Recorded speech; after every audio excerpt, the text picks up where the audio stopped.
मैं अभिभूत हूं, कृतज्ञ हूं। चरैवेति चरैवेति के मंत्र का जाप करते हुए इस राजनीतिक यात्रा में अनेक उतार चढ़ाव देखते हुए एक दिन ये पड़ाव भी आएगा, मैंने कभी सोचा नहीं था। निर्वाचित प्रधानमंत्री के रूप में निरंतर सबसे लंबी अवधि तक सेवा करने का अवसर, इसे मैं अपना परम सौभाग्य मानता हूं। आपने इस अवसर पर मुझे सम्मानित किया, इतना मान दिया, इसके लिए मैं आप सभी का बहुत बहुत आभारी हूं। साथियों, इतने लंबे समय तक मां भारती की सेवा का सौभाग्य मिलना, ये ईश्वर की विशेष कृपा से ही संभव हो सकता है। और मेरे लिए तो जनता जनार्दन ही ईश्वर का रूप है। और इसलिए मैंने इस सेवा कार्य को हमेशा एक साधना के रूप में ही देखा है। और ये साधना भी एकाकी नहीं रही है, ये एक सामूहिक यज्ञ है जिसमें आप सबने और अनेकों साथियों ने कर्तव्य भाव से अपना योगदान दिया है। मैं आज इस यात्रा के ऐसे सभी साथियों के प्रति भी अपना आभार प्रकट करता हूं। साथियों, इस अवसर पर एनडीए परिवार के सदस्यों ने एक रिजोल्यूशन भी पेश किया है।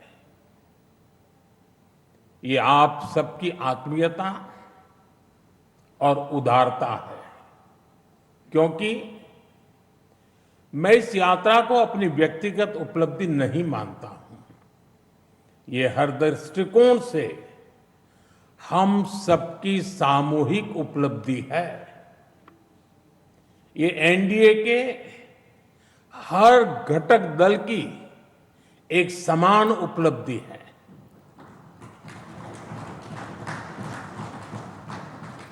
इसलिए मैं इस प्रस्ताव को आप सभी को, भाजपा समेत हमारे एनडीए परिवार के सभी कार्यकर्ताओं को समर्पित करता हूं। साथियों, भारत की जनता का निरक्षीर विवेक हमेशा अद्भुत रहा है। देश की जनता ने राष्ट्रीय स्तर पर राजनीतिक स्थिरता का महत्व समझा है। ये जनता जनार्दन की परिपक्वता ही है कि उसने लंबे समय तक मुझे इस तरह जनता की सेवा का अवसर दिया। 2014 के पहले के कई दशक बहुत अस्थिरता और उथल-पुथल से भरे हुए थे। इसका देश को बहुत नुकसान भी उठाना पड़ा। लेकिन अब देश की जनता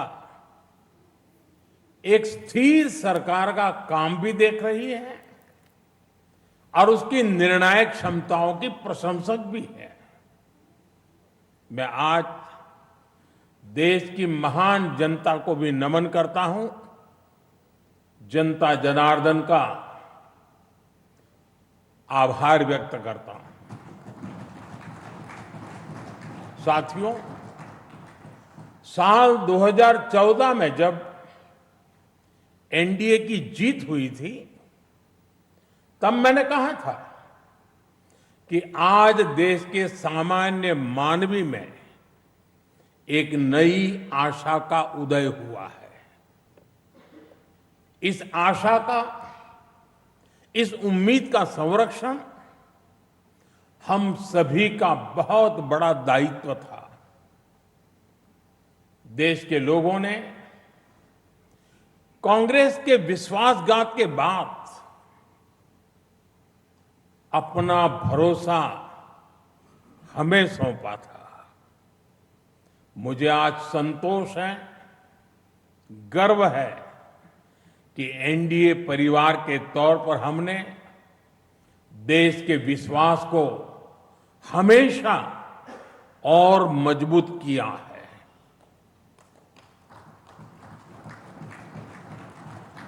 2014 में आशा का उदय होता सूरज आज नए आत्मविश्वास के प्रकाश पुंज में बदल गया है। भारत के लोगों ने पहली बार ये देखा है कि जब सही नीयत से सरकार चलती है तो तेज गति से विकास भी होता है। एनडीए सरकार के इन 12 वर्षों में 25 करोड़ से ज्यादा लोगों का गरीबी से बाहर निकलना ये दिखाता है कि हमारी नीतियां सही हैं, हमारी दिशा सही है। ये सफलता आज देश के हर उस व्यक्ति को एक भरोसा देती है कि एक न एक दिन उसका संघर्ष भी खत्म होगा, एक दिन उसके सपने भी पूरे होंगे। और मैं मानता हूं, कल जो गरीब था, आज जो न्यू मिडिल क्लास बना है, उसे अब हमें पीछे नहीं होने देना है। इसलिए सरकार के नाते, जनप्रतिनिधि के नाते हमें दिन रात काम करना है, परिश्रम की पराकाष्ठा करनी है। और इस संकल्प के साथ कि 140 करोड़ का ये देश हमसे जो उम्मीदें लगाए बैठा है वो जरूर पूरी हो।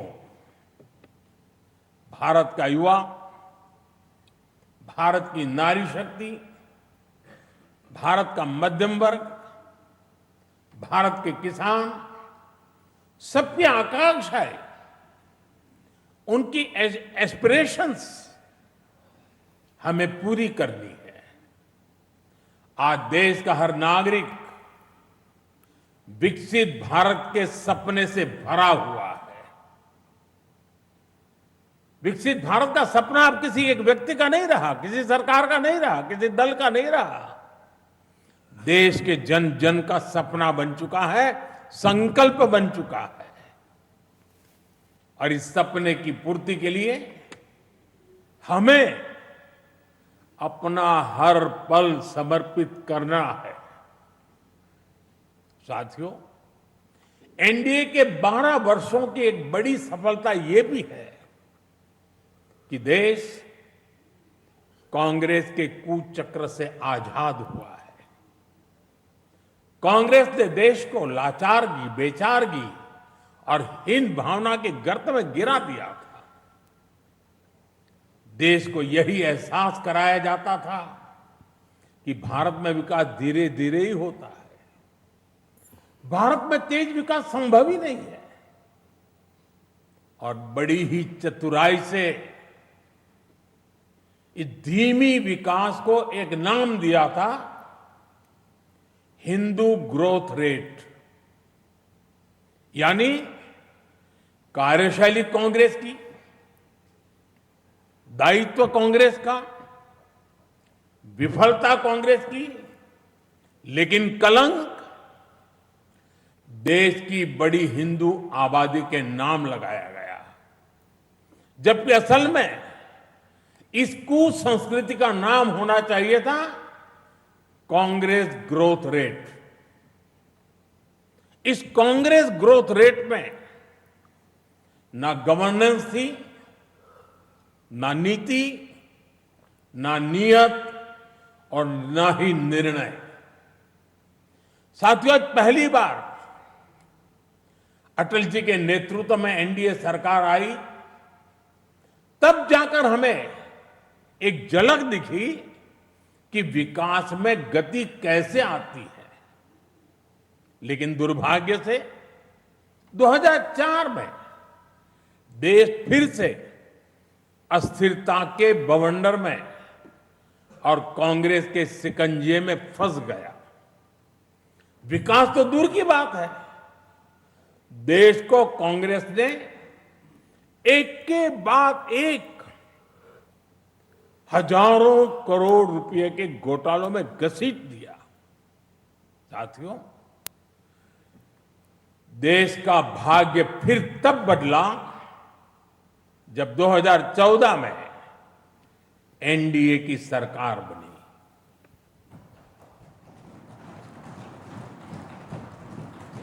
देश ने देखा कि जब नियत, नीति और निर्णय तीनों एक साथ काम करते हैं तो विकास की गति कैसी होती है। देश ने देखा कि जो काम दशकों में होते थे वो काम महीनों में होने लगे।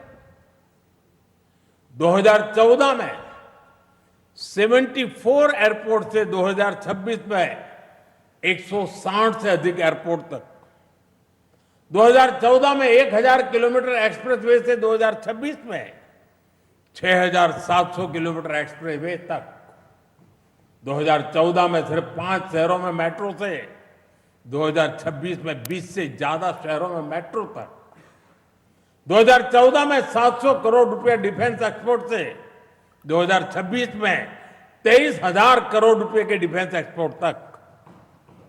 देश ने बहुत लंबी यात्रा तय की है। साथियों, 2014 में देश में केवल 25 करोड़ इंटरनेट यूजर थे। आज 100 करोड़ से अधिक यूजर इंटरनेट से जुड़े हैं। 2014 में डिजिटल पेमेंट्स ना के बराबर थे। आज भारत डिजिटल ट्रांजैक्शन में नंबर 1 देश है। 2014 में भारत अपनी जरूरत का ज्यादातर मोबाइल बाहर से मंगाता था। आज भारत 33 करोड़ से अधिक मोबाइल हैंडसेट खुद बनाता है। 2014 में सोलर क्षमता केवल 2.5 गीगावाट थी। आज यह 150 गीगावाट से अधिक है।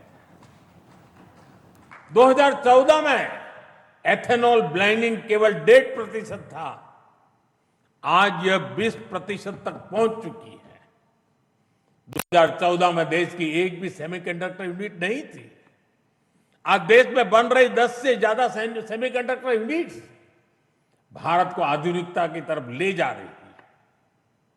साथियों, हमने देश की जरूरतों को अपनी नीतियों और निर्णयों का आधार बनाया। नई सोच से नए फैसले लिए। हमने युवाओं के लिए स्किल डेवलपमेंट मिनिस्ट्री बनाई। सहकारी क्षेत्र को मजबूती देने के लिए अलग कोऑपरेटिव मिनिस्ट्री बनाई। हमारे मछुआरे भाई बहनों के लिए अलग फिशरीज मिनिस्ट्री बनाई। हमारा फोकस क्लियर था, विकास की इस दौड़ में कोई पीछे न छूटे। साथियों, हमने दिव्यांगजनों के लिए कानून बनाया। आदिवासियों के लिए जनमन जैसी योजनाएं शुरू की। पशुपालकों और मछुआरों को पहले किसान क्रेडिट कार्ड का लाभ नहीं मिलता था। हमने उन्हें भी इस सुविधा से जोड़ा। और इतना ही नहीं, हमारी सरकार ने रेहड़ी पटरी वालों को भी स्वनिधि क्रेडिट कार्ड की सुविधा दी। साथियों, सवाल यह है कि अगर 12 साल में इतना कुछ हो सकता है तो फिर दशकों तक क्यों नहीं हुआ? ये कांग्रेस ग्रोथ रेट और एनडीए ग्रोथ रेट का अंतर है। एक व्यवस्था लोगों को इंतजार कराती थी, आज की व्यवस्था परिणाम दिखाती है। एक व्यवस्था काम अटकाती भटकाती थी, आज की व्यवस्था कहती है काम अभी होगा, समय पर होगा और बड़े पैमाने पर होगा। और इसलिए साथियों, 2014 से 2026 की कहानी केवल आंकड़ों की कहानी नहीं है। यह उस भारत की कहानी है जिसने पहली बार अपनी पूरी क्षमता के साथ दौड़ना शुरू किया है। वो भारत जो बड़े लक्ष्य तय कर रहा है और इन लक्ष्यों की प्राप्ति के लिए जी तोड़ मेहनत कर रहा है। साथियों, एनडीए के 12 वर्षों की उपलब्धियों की एक और विशेषता है। हमें ये उपलब्धियां वैश्विक अस्थिरता और अशांति के दौर में हासिल हुई है।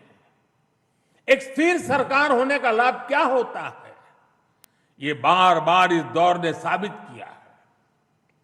कोरोना के समय को हम कभी नहीं भूल सकते, जब हर तरफ हाहाकार मचा था, लेकिन भारत उस हालात को मुकाबला करते हुए भी सफलता से आगे बढ़ा। साथियों, दुनिया के बड़े बड़े देशों की अर्थव्यवस्थाएं संघर्ष कर रही है, तब भी 2025-26 में भारत ने 7.7% की ग्रोथ रेट हासिल की है। और पिछला क्वार्टर तो जो 31 मार्च को खत्म हुआ, उसमें भी भारत की ग्रोथ 7.8% रही है। ये सफलता इतनी आसान नहीं है दोस्तों। हम फ्रेजाइल 5 के कटघरे से बाहर निकलकर आज दुनिया की तेज गति से आगे बढ़ने वाली अर्थव्यवस्था बन चुके हैं। साथियों, कल के विकसित भारत की गारंटी है आज का आकांक्षी भारत। आकांक्षी भारत के गर्भ में विकसित भारत पल रहा है। आज के भारत की आकांक्षाएं बड़ी हैं, सपने बड़े हैं, इसलिए उसके संकल्प और लक्ष्य भी उतने ही बड़े हैं। देश की इन आकांक्षाओं का वाहक हमारा मिडिल क्लास है, नियो मिडिल क्लास है। इसलिए हमारी सरकार मध्यम वर्ग के एस्पिरेशंस को पूरा करने में लगी है। मिडिल क्लास की ईज ऑफ लिविंग, उसकी क्वालिटी ऑफ लाइफ, उसके लिए नए अवसर और नई संभावनाएं, हमने हर फ्रंट पर काम किया है। साथियों, 2014 से पहले मिडिल क्लास कानून की उलझनों का सबसे बड़ा शिकार हुआ करता था। जटिल टैक्स सिस्टम, आमदनी के सीमित स्रोत और टैक्स का बड़ा बोझ, खराब गवर्नेंस की मार, ये सब सामान्य मानवीय के लिए डेली लाइफ की चुनौती होती थी। लेकिन हमने मिडिल क्लास की परेशानियों को समझा, हमने मिडिल क्लास की आकांक्षाओं को समझा और इसलिए आज 12 लाख रुपए तक की आमदनी पूरी तरह से टैक्स फ्री है।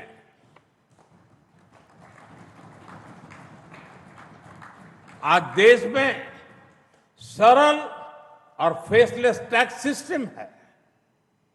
अच्छे इंफ्रास्ट्रक्चर से उनका जीवन आसान हुआ है। साथियों, बीते 12 वर्षों में मिडिल क्लास परिवार के बच्चों के लिए हर क्षेत्र में नए अवसर बने हैं। मध्यम वर्ग के घर का सपना पूरा हो सके, सरकार इसमें भी मदद कर रही है। घर में इलाज के खर्च का बोझ कम हो, इसके लिए आयुष्मान भारत योजना में बिना आय सीमा के बुजुर्गों को भी शामिल किया गया है। जीएसटी रिफॉर्म का भी बहुत बड़ा लाभ देश के मध्यम वर्ग को हुआ है। उसके लिए हेल्थ इंश्योरेंस सस्ता हुआ है। उसके सपनों से जुड़ी चीजें सस्ती हुई है।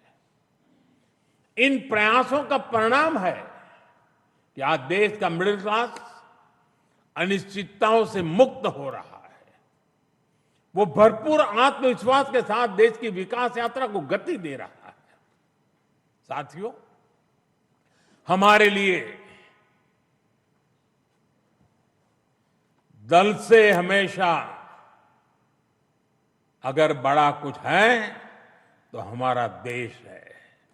दल से बड़ा देश है।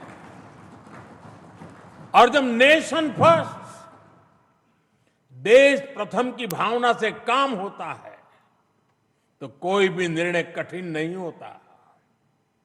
इसलिए ऐसे फैसले जिन्हें पहले असंभव समझा जाता था, जो देश के सुरक्षित भविष्य के लिए अनिवार्य थे, हमने बहुत ही सधे हुए तरीके से उन फैसलों को भी लिया। पहले सरकारें आर्टिकल 370 की बात करने से डरती थी। हमने उसे खत्म करके पूरे देश में एक संविधान लागू किया। पहले नॉर्थ ईस्ट से बम, बंदूक और ब्लॉकेट जाने का नाम नहीं लेते थे। हमने नॉर्थ ईस्ट में शांति भी लौटाई और स्थिरता भी लेकर आई। पहले भारत आतंक के हमलों के बाद चुपचाप दर्द सहता रहता था। हमने आतंकवादियों पर सर्जिकल स्ट्राइक की, एयर स्ट्राइक की।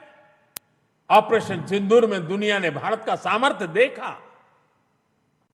साथियों, पहले मान लिया गया था कि नक्सलवाद, माओवाद अब कभी नहीं खत्म होने वाले हैं, कभी खत्म हो ही नहीं सकते। हमने देश को नक्सलवाद, माओवाद के उस जहर से मुक्त करके दिखाया है। साथियों, महिलाओं को आरक्षण, 3 तलाक के खिलाफ कानून, सीएए का कानून, भारतीय न्याय संहिता, सैनिकों को 1 रैंक 1 पेंशन।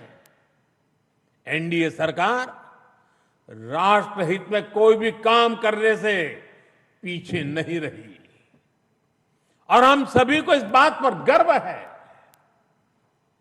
मैं आज देश को फिर आश्वस्त करूंगा, देश हित के बड़े फैसलों का ये सिलसिला और भी तेज होगा, तेज गति से आगे बढ़ेगा।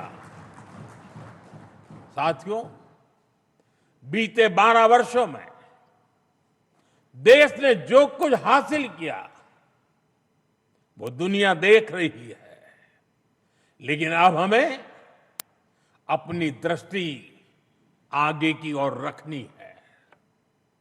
हमें 2047 के लक्ष्य को देखते हुए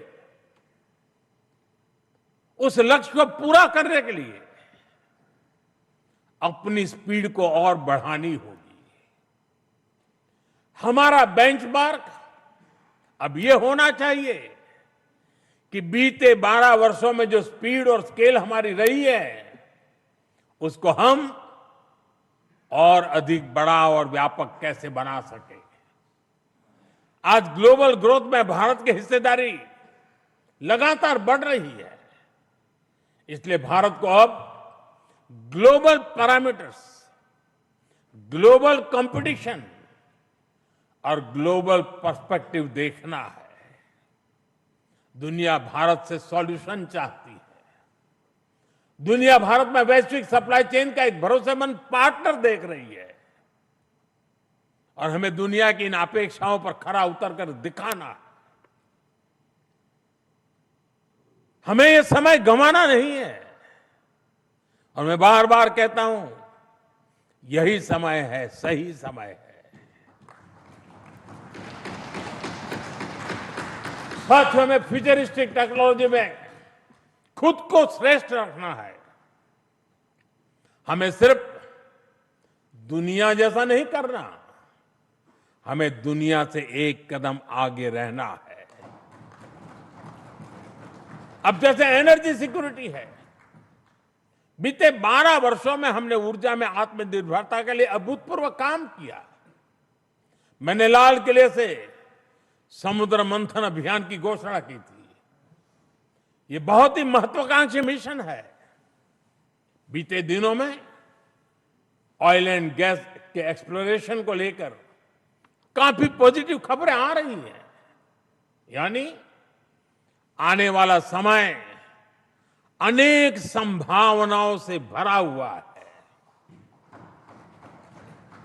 और हमें हर संभावना का पूरा फायदा उठाना है।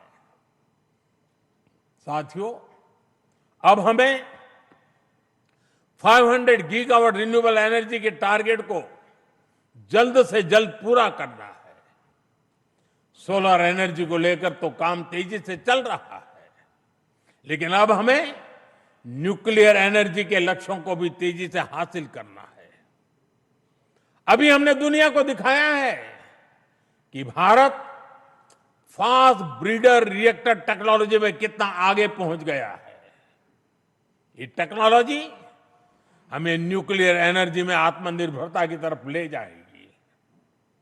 इसी तरह ग्रीन हाइड्रोजन और ग्रीन अमोनिया के मामले में भारत बहुत तेजी से काम कर रहा है।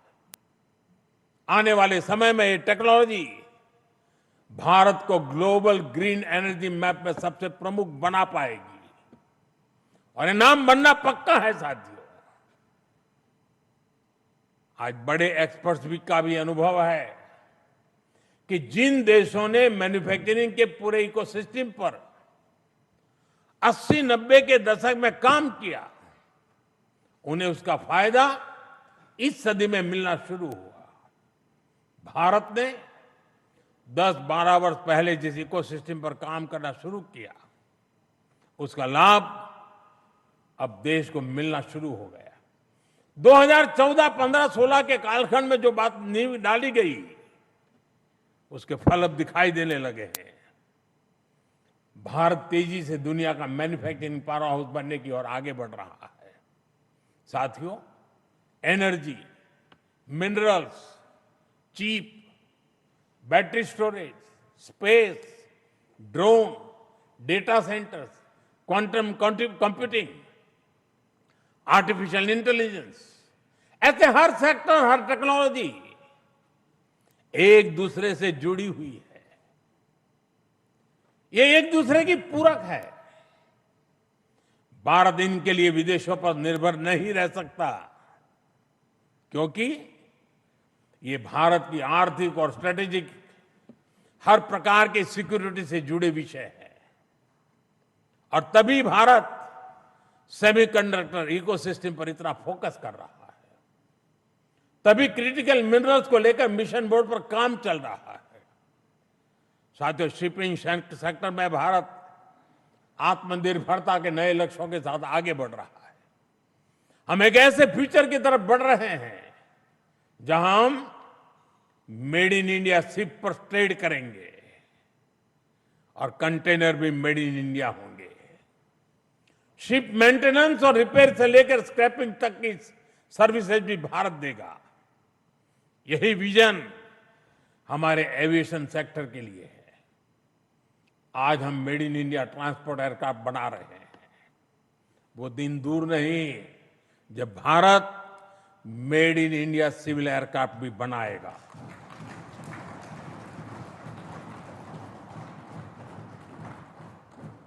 देशवासी मेड इन इंडिया विमान में ही यात्रा करेंगे, वो दिन मैं देख रहा हूं दोस्तों।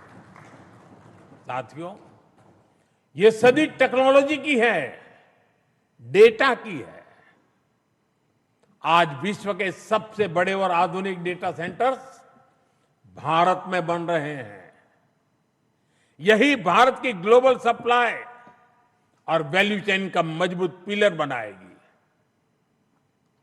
हमने यूपीआई के माध्यम से दुनिया को दिखाया है कि भारत कम से कम समय में टेक्नोलॉजी का इतना विस्तार कर सकता है। हमने दिखाया है कि हमारे युवाओं का सामर्थ्य क्या है। अब एआई, डीप टेक और एडवांस टेक्नोलॉजी में हमारे युवा नया दमखम दिखाने के इरादे से आगे बढ़ रहे हैं। साथियों, आने वाले समय में दो और सेक्टर्स में भारत का सामर्थ्य पूरी दुनिया देखेगी। ये सेक्टर है टूरिज्म और स्पोर्ट्स। ये दोनों भारत की इकोनॉमी के मजबूत पिलर बनेंगे।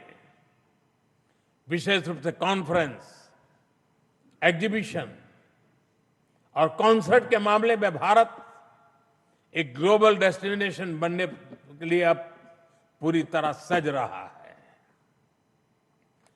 आधुनिक इंफ्रास्ट्रक्चर से सेक्टर को बहुत पुश मिलेगा और स्पोर्ट्स में तो भारत के युवा कमाल का प्रदर्शन कर रहे हैं और हर दिन उनकी परफॉर्मेंस निखरती जा रही है। भारत दुनिया की बिगेस्ट स्पोर्ट्स लीग की धरती बनता जा रहा है। आने वाले सालों में हमारी ये ख्याति और बुलंद होगी। ओलंपिक्स के लिए हमारी तैयारियां भी भारत की एस्पिरेशन का ही प्रतिबिंब है। हमें छोटा नहीं सोचना है, हमें लक्ष्य ऊंचे रखने हैं और उन्हें प्राप्त करने के लिए पूरी ताकत लगा देनी है। साथियों, आज भारत रिफॉर्म एक्सप्रेस पर सवार होकर तेजी से आगे बढ़ रहा है। हमारे लिए रिफॉर्म कोई कंपल्सन नहीं है, रिफॉर्म हमारा कन्विक्शन है।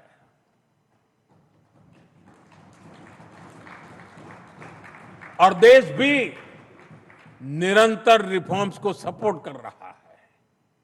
साथियों, देशवासियों की सहभागिता की हमारी बहुत बड़ी शक्ति है। ये 12 वर्ष सरकार और समाज की सहभागिता का उत्सव मनाने वाले रहे हैं।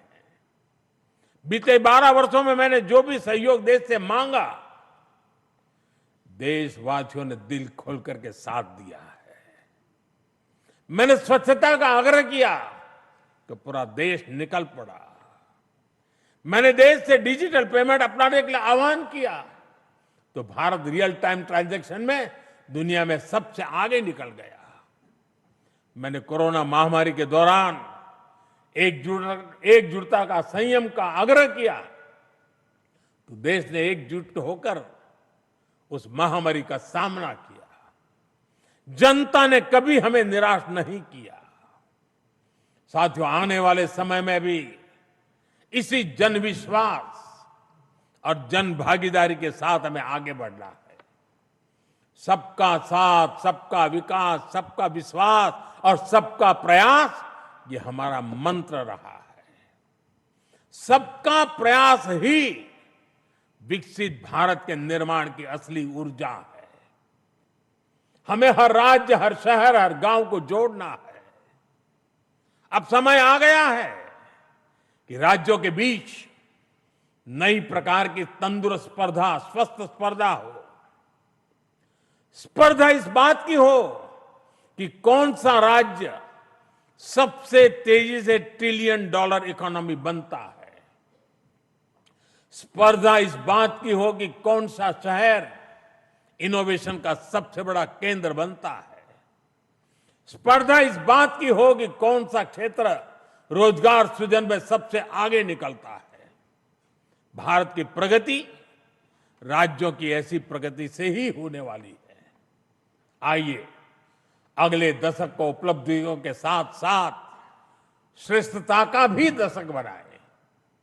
आइए राजनीति की स्पर्धा से ऊपर उठकर विकास की स्पर्धा को राष्ट्रीय संस्कार बनाएं। 12 वर्षों की यात्रा उपलब्धियों की रही है। आने वाले वर्ष और भी नई सिद्धियों के होंगे, और भी बड़ी सिद्धियों के होंगे। इसी विश्वास के साथ आप सभी का मैं फिर से अंतःकरण पूर्वक आपके साथ सहयोग समर्थन के लिए आभार व्यक्त करता हूं। मैं सर झुका करके देश के कोटि कोटि नागरिकों को नमन करता हूं। उनके आशीर्वाद ने हमें एक ऊर्जा दी है, शक्ति दी है, प्रेरणा दी है, प्रोत्साहन दिया है। ये जनता जनार्दन के चरणों में सर झुका करके प्रणाम करते हुए आइए एक नए विश्वास के साथ हर संकल्प को पूरा करने के सामर्थ्य को जुटाते हुए हम चल पड़े। देशवासियों के सपनों को हमारे संकल्प बनाए। हमारा पल पल देशवासियों के संकल्पों की साकार करने की यात्रा का अहम पड़ाव बनता चले। इसी इस भावना के साथ देशवासियों के ऊपर पूरा भरोसा करते हुए आओ निकल पड़े। बहुत बहुत धन्यवाद।